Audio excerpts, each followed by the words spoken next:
You're JK and I'm KJ. That's why we're doing this. You should be rolling on that, by the way. That's fantastic. That's the content people want. Welcome to this special edition of Canada Men's National Team World Cup Q&A. Ready for this, Josh? I'm very ready. Is this special? Do you do these often? Or? No. Wow. This is special. This is really special. I'm very excited. We're in Houston. We're inside because, quite frankly, it's ridiculously hot outside. Yep. Let's get right into it. And Josh, we're going to get lots of questions in. Really? Start right away from Michelle. Some fun, some more serious. So we'll get into it. Okay. Michelle Schaap goes right into it. Guys, simply put, Canada, do they even have a chance against Morocco? It's the World Cup. And I don't know if you can find a tournament or a sport in which on the day both teams have a chance, right? This isn't a 7-game series, right? Paraguay can beat Germany. Well, I don't know why you had to go there, but he went there, and that's fine. And that's fine. I'll get you back later. Sorry, Joshua. They have a chance. Do they have a great chance? Could they have had a better chance, I think, against the Netherlands? Probably. We talked about this a lot. Right. It's going to be a track meet. I don't think it's going to be a chess match. I think it's going to be a track meet. Like, Morocco is aggressive. They press as well, but there's so much quality. I think that's the issue here is that and Canada have great players. We know they do. But the gulf in individual quality, I think, is going to be the story on the day. So Morocco deserve to be heavy favorites, but things happen in the World Cup. That's why we watch. And I think Canada are they're coming in with an extra day's rest. Morocco played an extra 30 plus. hours, by the way. For sure. Extra 30 hours. 30 plus, and they played an extra 30 minutes. Yeah. Do they have a chance? Yes. A great one? No. No, I think that's very well put. Someone asked me today for a percentage, and I said maybe 20. But, I mean, bear in mind, you can draw and still progress. So that's part of a percentage as well. You've been writing today. I've been doing my stories today and hits as well around this Morocco team. Yeah. And a lot of what we're all surmising right now is before we get to speak to Jesse Marsh on Canada Day here in Houston is, will this team change? And in one of my hits today, I was asked, if Canada play the same way that they always play under Jesse Marsh, do they have a chance? And I said no. Because I think if you're going to have two strikers pressing from the front and playing a high line on halfway, then that I think could be a disaster against this team. So Daniel asks, Daniel Yun, thanks for all your questions, everybody. Do you think Canada's formation tactics will change against Morocco? I think they will change at some point. How extreme is a question? I think personnel has to change. Okay. We literally were talking about this on the flight yesterday. KJ, I was lucky enough to sit beside KJ on the flight, and KJ was rewatching the game. I was vibing out to Top Gun. But you kept pulling over and showing me tactics things. Camera. You were showing me things that you saw, and we started talking about players. And I think you have to reward performances from the previous game. What stuck out to me when they played Switzerland was how much the subs changed the game late.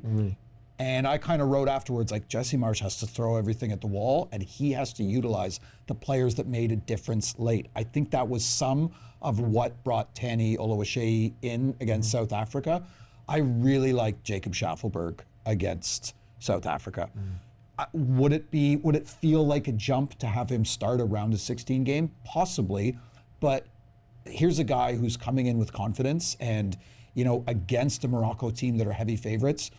Go with the guys that are feeling it in the moment. If this is a free hit, which I think Jesse Marsh truly believes it is, utilize some of the, I guess, ideology that you did. We talked about this as well. You go back to Copa America third place game. It's not the same, but with Uruguay, when they played Uruguay, he made some pretty drastic changes. Luc de Fougerolles was one of them. I wonder if he thinks about it a little bit like that. Like, not necessarily, do I have to overthink this? Like, there's a part of this team that is still vibes, and I wonder if you go with vibes guys, because a little bit, what do you have to lose? Right. I don't know where you're at with that. Schaffelberg's a good point. He's in form, and he brings balance. It's a team that lacked balance in wide areas for me. They had Miller and Buchanan, but also Miller and Larea on the left. And so often the right foot is cut in. There's nobody going beyond the opposition's defense to go in. And that area of the field is one of the best players in the world, in Hakimi. Yep. He is outstanding. And they attack down the right a lot. The Schaffelberg would work from the start for me because you could go Schaffelberg 60, Davies 30. The one area that I have concern about is Hakimi versus Schaffelberg defensively. Sure. Yes. And that's why I lean someone like Ali Ahmed more, because I think he would be a lot more a hard worker. You mentioned the Uruguay game. Jesse Marsch has coached 35 matches for Canada. Yep. 33 of them he's had a front two. Uruguay was one he did not. He played Osorio with a striker. The other one was here in Texas, in Dallas, in September 2024 when they drew 0-0 with Mexico. Is he going to change it that way? That's what I'm thinking about, is that he said to us many times, if I tell my team now we're going to change the way we play, they're going to look at me and go, Why? Why? Why? Yeah. I think he has an answer to that question, why now? And the answer is, one, it's a World Cup, guys, and it's the last 16. Two, it's Morocco, and they're one of the best teams in the world, and they've lost 3 games since the World Cup last time. 3, I'm sorry, but we don't have our game breakers. Ismail's not here, Flores isn't here, Davies can't start, so the pragmatism has to come back in. Play a little bit deeper, change the way you go, and go, this might be the way to get out of this game. Stay with this team as long as you can, keep it as close as you can at 0-0, and try and get something. And very quietly, there's a few players on this team, a few important players, that have not had stellar tournaments. Right? And it's not worth kind of like rehashing and naming names, but there are players that have not had great tournaments. And I think at some point, you have to say, I've given players chances, multiple chances to go for it and prove that they can be game breakers, and there's some players that have not. And I think Jesse Marsch has to be, because it's a free hit, they're underdogs, but things happen. Right. And you can't just keep trotting out the same thing, because like, look, you beat Qatar, okay, great, historic, Qatar. South Africa, you got by in a grinding kind of way. Right. I don't think he should be afraid, just to put a bow on it, I don't think he should be afraid to make big changes. I think that's true. A lot of love for Promise David. Raheem, he's the people's champion, this Promise David, though. There's a lot of love here. John, 53rd and 3rd showing. Promise David, does he start the game? I think there's an absolute no to that. No. But Promise David is an impact sub. And that's not a bad thing. Like, this isn't like maybe we should clarify when we say no so quickly, why? Well, because I don't know if he can sustain the fitness demands for 65, 70 minutes. Like, can he make a difference? Right before the South Africa game, he had a goal and an assist in 44 minutes. Yeah. That's remarkable. Yeah. That's also him coming on when the opposition defenders are tired. Yeah. And you're bringing in biggest player on your team, strongest player on your team against a weakened defense. That's when you want to do it. That's the key. And I think for me, to break it down and simplify it even more, is that what does Canada look like with the ball? Yep. What does Canada look like without the ball? When Canada has the ball, let's get Promise David playing all the time. Canada will not have the ball that often against Morocco. Yeah. And it's very difficult when you're not with the ball to have Promise David, because he doesn't have the physical aspects to be able to do that. Yeah. And so I know everybody wants him to start because he is a lovable character. He just great for storytelling. He commands attention. I love it. Yeah. But a big part of managing internationally is understanding game management and when to put your puzzle pieces in at the right time. Yeah, that's right. Connor asked, based on the matchup space between our left mid and Hakimi, should we alter our tactics to avoid Hakimi? We kind of mentioned that as well. So that's kind of covered as well. Yeah. Calvin, a lot of love for Luc de Fougerolles, by the way. Calvin, has Luc de Fougerolles become a must-start player for this team? Yes. I think we've passed the point of like they were noticeably more, questionable without him against South Africa. Yeah. He brings an aggressiveness and a fearlessness, which are the 2 words most commonly associated with Jesse Marsch. Right. He brings that. And what he does as well, he doesn't overthink things as a center back. Right. He plays, he moves forward, he's great on the ball. And I think as well, and I've said this a lot, he screams a player that is going to be playing for Canada when he's 34 and he has 100 plus caps, 100%. and somewhere down the road he's captain. 100%. So the more time you can play him now to get him ready for 2030, 2034, right? He is the future of Canada's backline. There is a very real world in which somewhere down the line he is the most important dual national Canada's ever had. Wow.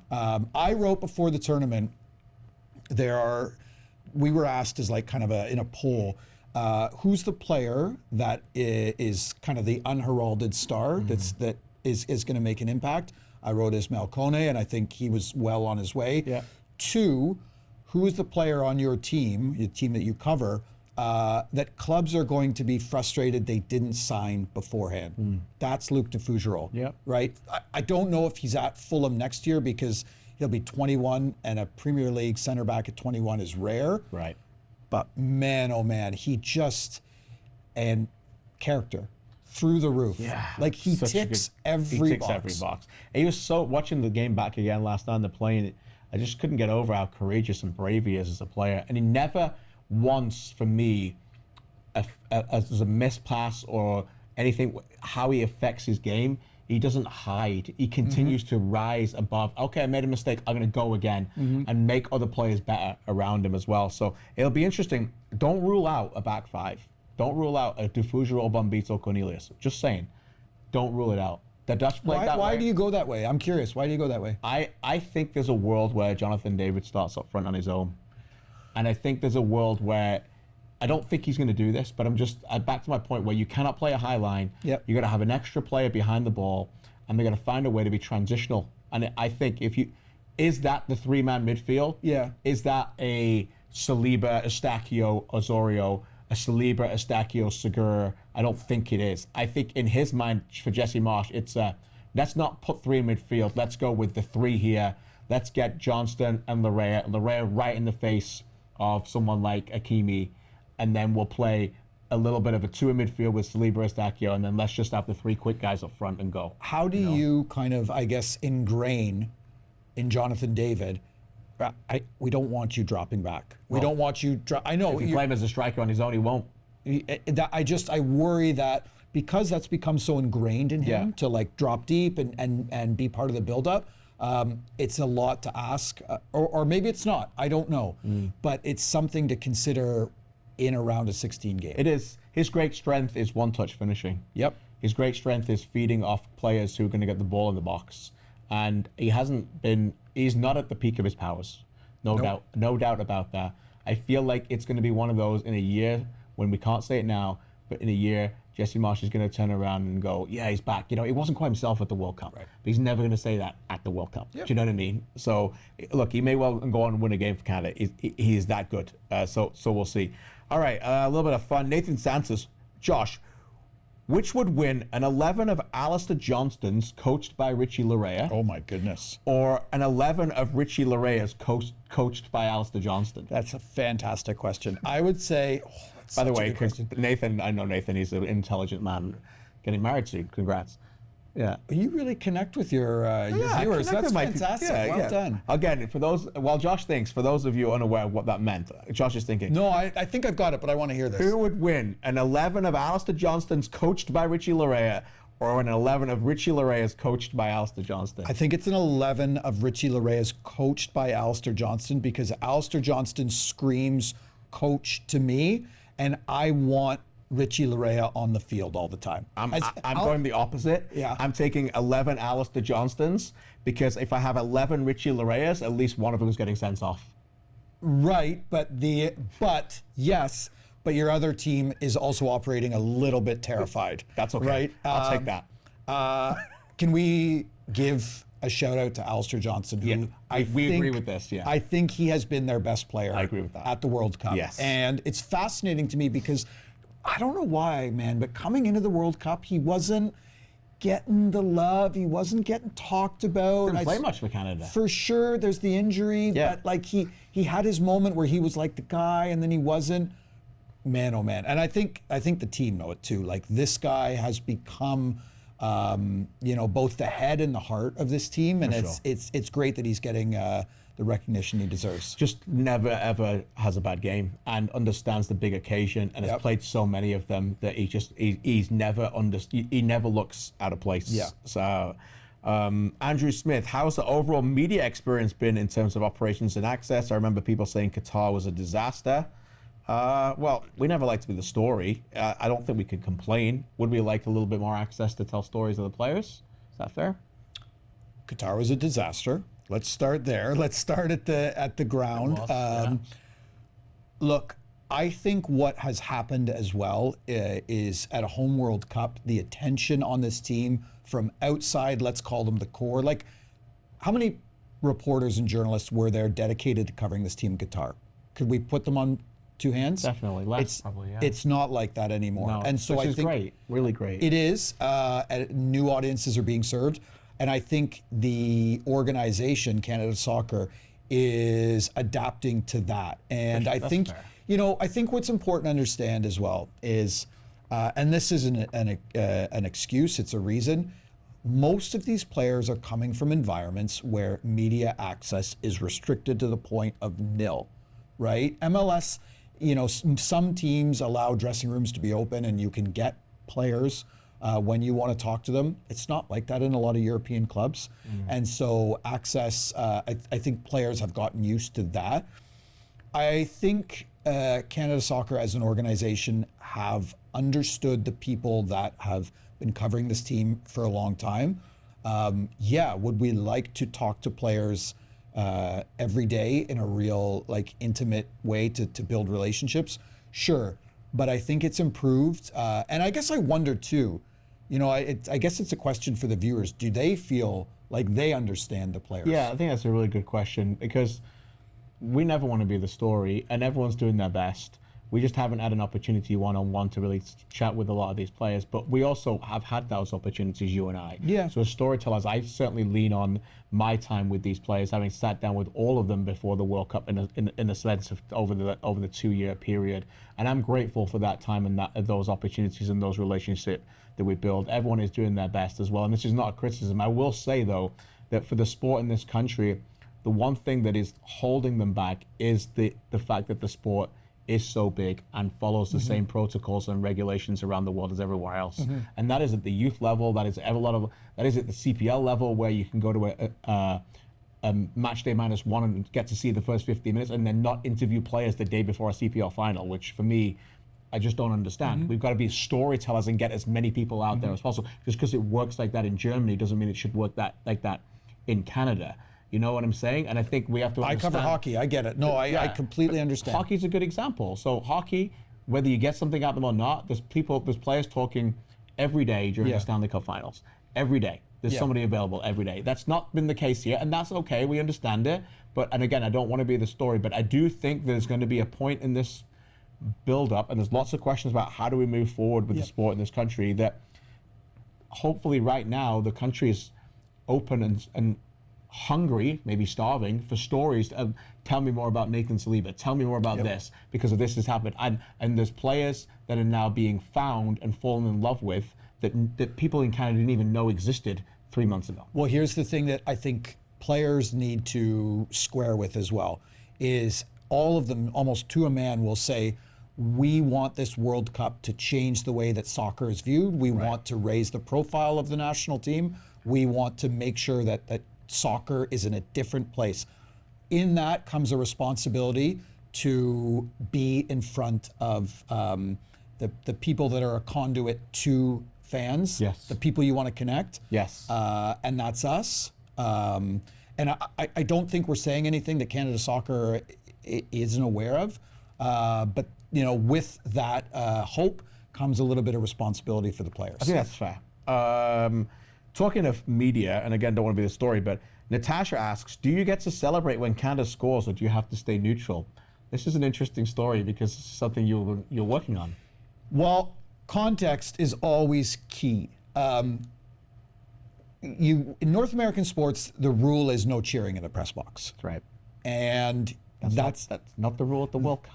It's not the rule at the World Cup. That's not the rule at Copa America. Yeah. For context, it is not uncommon at a World Cup game, at a Copa America game, to see journalists from countries, not Canada, not in the United States either, I don't think, wearing their team's jersey, which is insane to me. However, I've had conversations, and I've been chipping away at something. I've had conversations with Egyptian, New Zealand, Australian journalists. There were South African journalists wearing jerseys.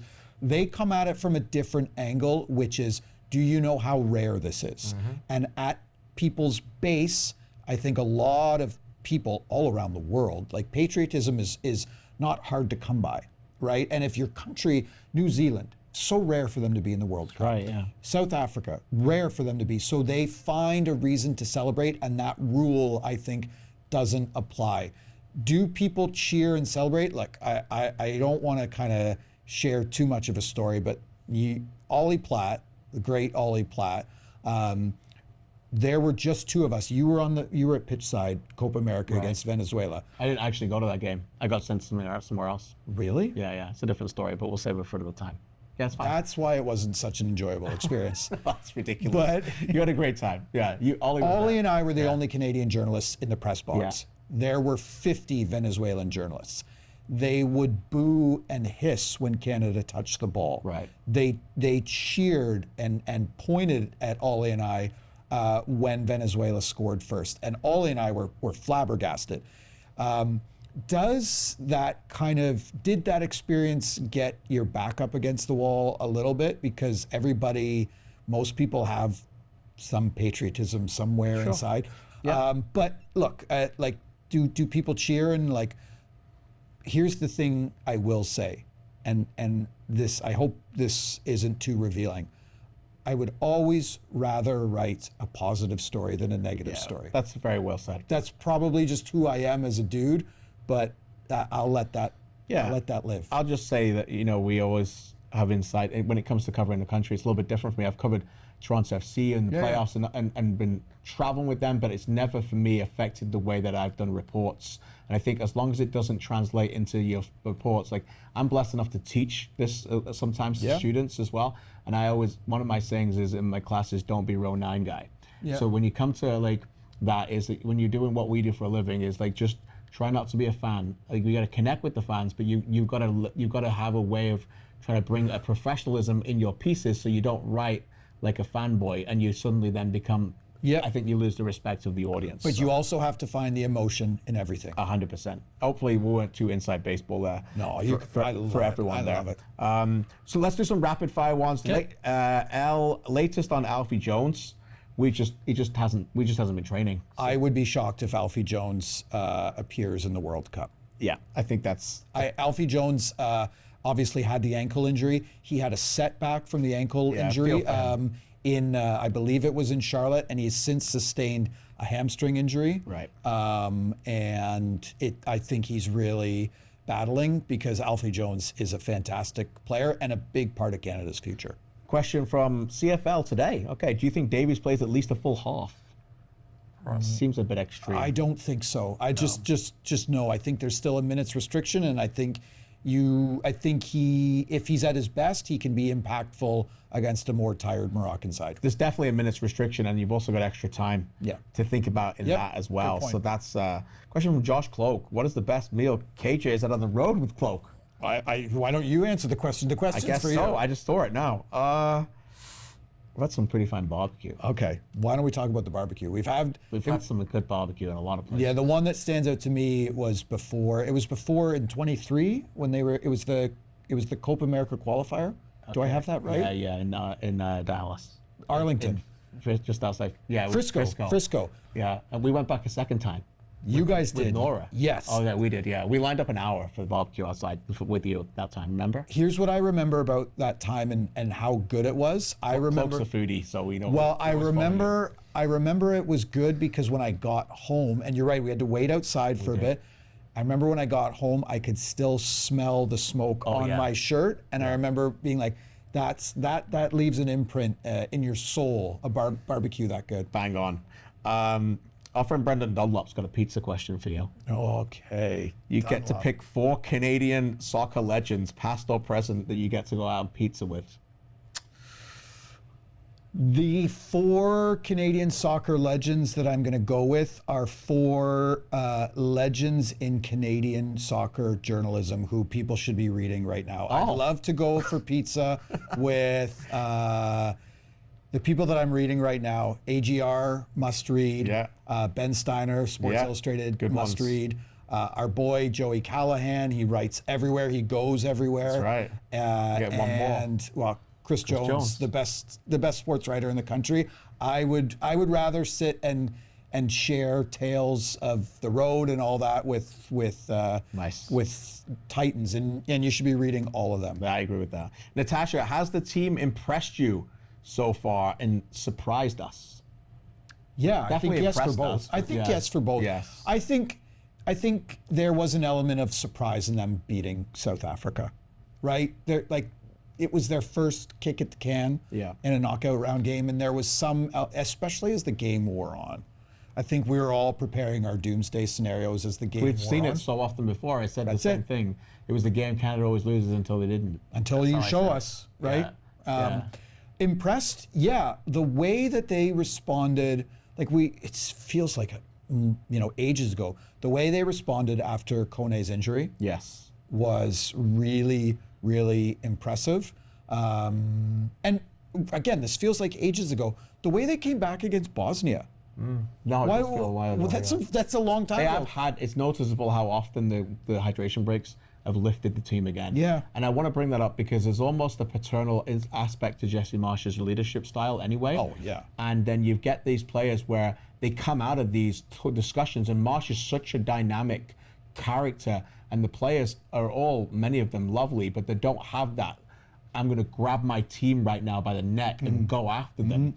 And when they get hold of Marsh and Marsh gets into them, it's almost like another boost. It's almost like you're playing a video game and you press like a different boost up going. Okay. They have looked great. Switzerland, they look great after the hydration break. Like so I bet you if you gave Jesse truth serum, he'd say the hydration breaks are fine by me. Yeah, I think you're right. But a lot of questions on like bigger topics. Maybe we'll do that a different day. We can't get into David, Jordan, sorry, about what it really means driving this team in the sport forward afterwards, and a lot of discussions about 2030 that we need a lot more time on that, and we're running short, so I don't really want to get into that right now, but I appreciate the questions, and again, everyone watching and listening has been fantastic. I think probably just end on this. From the moment you both started following Canadian soccer, what is one thing you're most proud of being in this very moment today? That's a really good question. Yeah. I will say, and the first thing that comes to mind, like I'm proud of the work because like I remember you and I have been talking about this World Cup for years. Like they announced it 8 years ago, and I know you and I have both changed our home lives to be as dedicated to this moment as we have been. So I'm proud of my family for allowing that, as I know you are too. For sure. And I'm proud of the work that I've done because I know you and I have both worked relentlessly, and we both have gone overboard in terms of and what we had to do and what we wanted to do. But I think we have both recognized it's the World Cup. When you're tired, do a little bit more because it's only going to happen once. But the other thing I will say, and very inside baseball, but there's a whole bunch of us Canadian journalists going out to a baseball game tonight. And before the game against Qatar, there was a U.S. journalist who I know quite well, and he came to the Matchday -1 press conference, and he maybe had observed 10, 15 minutes of Canadian journalists before the press conference kicked off. And a press conference happens, and we're walking out of the stadium together, and he was like, that was really cool. I'm like, Jesse? He's like, no, watching you guys, the Canadian journalists, interact. I'm like, what do you mean? He's like, you guys are close. You talk to each other, you listen to each other, you look out for each other. And I was like, well, I don't know how else it would be. And I hope I'm not sewering anyone. And he's like, it's not like that with the team that I'm around most. And so I think I'm proud of the fact that even though we are all competing in a sense, we're still supportive of each other. We still read and listen and watch each other's work. And we hang out and we're friends, and we are all kind of united in this thing. Like, again, like there's like a dozen of us going to a Yeah, baseball should be game fun. tonight, and there's going to be even more going out for dinner, and we go out for dinner, we hang out, and I think that's important because I think we like to recognize each other as people, and I think that's what I'm proud of. Yeah, it's really well said. You know, we spend a lot of time right now away from our loved ones, so we create our own family. Yeah. When we're on the road. I'm also proud of you for watching, the viewers, for Canadians. I'm so proud of Canada as a country for the way that they've wrapped their arms around this sport and become so educated. And I always knew that. And I'm going to go back to one conversation, and I'll finish on this. There was a time at TSN, I've told this conversation before, very early in our time, and I was doing the show with Luke and I think Jason DeVos at the time, and an executive producer said, "You guys are really high-level football bright minds. I'm just a little bit worried that you're going too high level. Don't forget about the soccer mom." That's what they said. And I said at the time, this country is too educated to just go way below Right. and say, "Oh yeah, I'm sorry, but yeah, Kylian Mbappe is a great player." Yeah. I said the soccer moms will catch up Yeah. because this is what the sport's about. Yeah. And that's always been that moment and that fork in the road for me, that I'm going to go one way or go the other. And I always went the other way for people like you watching this right now because of the fan and because of how smart they are and how much they are into the game, whether it's tactical, personnel, the love for the sport, playing it, the passion inside of them. And that's what we're creating right now. And a whole new generation of people are going to follow us behind it, who are going to go, "I remember when I watched soccer for the first time and Eustáquio scored that goal." That's Yep. what I'm proud of. I think we, if you look at the way that we broadcast and watch hockey, they do not dumb down the game, right? When you watch intermission shows, it is it's high level stuff, explained by former players, former coaches. Right. And Canadians understand and are educated and thoughtful and opinionated about that game. That's the level that I think we all secretly want soccer to get to. And I genuinely believe, whether it's this generation, 2, 3, 4 generations from now, soccer is going to get to that place. I agree. It's just the crash course is inevitable with the way that young people are into the game, with the way that our domestic league is growing, with the success the national team is having, with the stars that we're creating. We have to get there, and we can't handle it with kid clubs any longer. And we don't. We don't. And you do a fantastic job of that. And Likewise, man. And One Soccer does, and we're getting there. Likewise. Joshua Cloak from The Athletic, read him every single time. And we thank you very much for watching every single time on One Soccer. If you're still watching at this point, a massive thank you to get through all this. So we appreciate you. Happy Canada Day. Have a great time, and we'll be back to report from training on Wednesday.